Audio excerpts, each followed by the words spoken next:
대한민국 드라마 K 콘텐츠의 질주가 최근 굉장히 무섭습니다.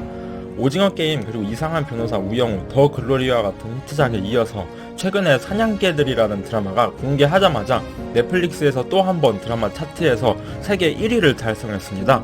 이 사냥개들은 전 세계에서 방영되는 넷플릭스 비영어권 순위뿐만이 아니라 영어권 콘텐츠를 포함한 전 세계 순위에서 1위를 기록한 것인데요. 진짜 엄청난 히트라고 해도 과언이 아닙니다. 또한 이 순위가 더 의미 있는 이유는 드라마 출연자의 음주운전 이슈가 작년에 있었습니다. 그래서 드라마 연출을 조금 수정해야 되는 작업을 거쳐야 했고, 이로 인해 다른 한국 작품들에 비해서 홍보도 매우 적게 실시했습니다. 그리고 이 드라마에 출연하는 주연인 우도환, 이상희 배우도 사실 다른 한국 드라마 히트작에 비해서 약간 인지도 면에서도 조금 부족했던 것이 사실입니다. 그러나 이러한 어려움과 그리고 인지도 면에서 조금 아쉬운 면을 딛고 오로지 출연자들의 노력과 작품성만으로 진정한 1위를 차지한 것입니다. 사냥개들은 당연히 일본 넷플릭스 드라마 차트에서도 1위를 기록하고 있습니다. 이런 상황에서 일본은 특히 한국 드라마의 위상이 점점 올라가는 이 상황에 부러움을 감추지 못하고 있습니다. 왜냐하면 최근 일본 드라마의 현실은 사실 매우 처참합니다. 최근 일본 넷플릭스 순위의 절반 이상이 한국 드라마로 채워져 있을 정도로 일본 국민들마저 어떻게 보면 일본 드라마를 외면하고 한국 드라마에 열광하고 있다는 것을 알 수 있는데요. 2023년도 2월에는 1타 스캔들을 포함한 한국 드라마가 1위를 하였고 순위권 10위권 내에서도 절반 이상이 한국 드라마인 것을 확인할 수가 있습니다. 한때 1990년대부터 2000년대 초반까지만 해도 일본 드라마는 꽃보다 남자, 노다메 칸타빌레 등 많은 히트작을 배출하면서 전 세계에서 사랑을 받았는데요. 그러나 어떤 이유에서인지 일본 드라마 차트가 이제 곤두박질 치면서 일본 드라마 차트에 한국 드라마가 장악된 현상이 발생했습니다. 왜 그런 것일까요? 일본 드라마가 이렇게 곤두박질 치인 주요 원인으로는 일본 대형 기획사와 방송국 간의 잘못된 협력 관계가 있습니다. 일본은 아이돌이나 배우가 소속되어 있는 대형 기획사의 입김이 상당합니다.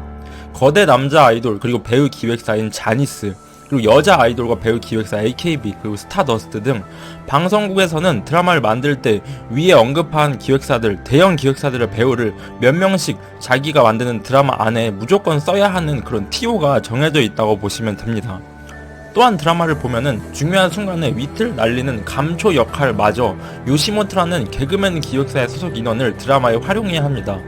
이렇다 보니까 실력 있는 사람이 드라마의 주연을 맡는 게 아니고 단순히 대형 기획사에서 올해 띄우고 싶은 실력 없는 신인 또는 아이돌들이 연기하다 보니까 드라마의 퀄리티가 그만큼 떨어질 수밖에 없습니다. 또한 이런 대형 기획사 소속 인원들을 기획사에서 드라마에 투입할 때 그 드라마의 작품성을 보고 배우를 투입하는 것이 아닌 단순히 이미지 메이킹을 위해서 투입하는 것이기 때문에 이제 드라마의 스토리가 우선이 아닙니다. 그냥 배우의 이미지가 드라마에 출연시켰을 때 어떻게 하면 더 좋아질까가 우선입니다. 그러다 보니까 우리나라의 오징어 게임 같은 작품을 만들려고 해도 드라마의 주연인 여배우가 예를 들어서 화장품 CF나 샴푸 CF에 계약되어 있다 보면 배우 이미지에 리스크가 되는 작품을 최대한 안 찍게 될 것이고, 그냥 뻔한 로맨스물, 학원물, 의학, 법정 그런 드라마들만 찍게 되는 것입니다. 또한 일본 드라마의 포맷도 또 한 가지의 이유라고 생각을 합니다. 우리나라의 드라마는 한 시리즈에 짧으면 16화에서 평균 한 20화 정도이죠. 그러나 일본 드라마는 한 시리즈에 주로 12화입니다. 그러다 보니 한국 드라마는 20화 안에 어느 정도 기승전결 큰 스토리를 드라마 안에 녹여낼 수가 있습니다. 그렇다 보니까 1화를 보면 2화가 궁금하고 2화를 보면 3화가 궁금하게 되어지는 그런 현상이 발생하기 때문에 한국 드라마를 한번 보면은 약간 헤어나오지 못하게 하는 그런 마성의 매력이 존재하는 것입니다.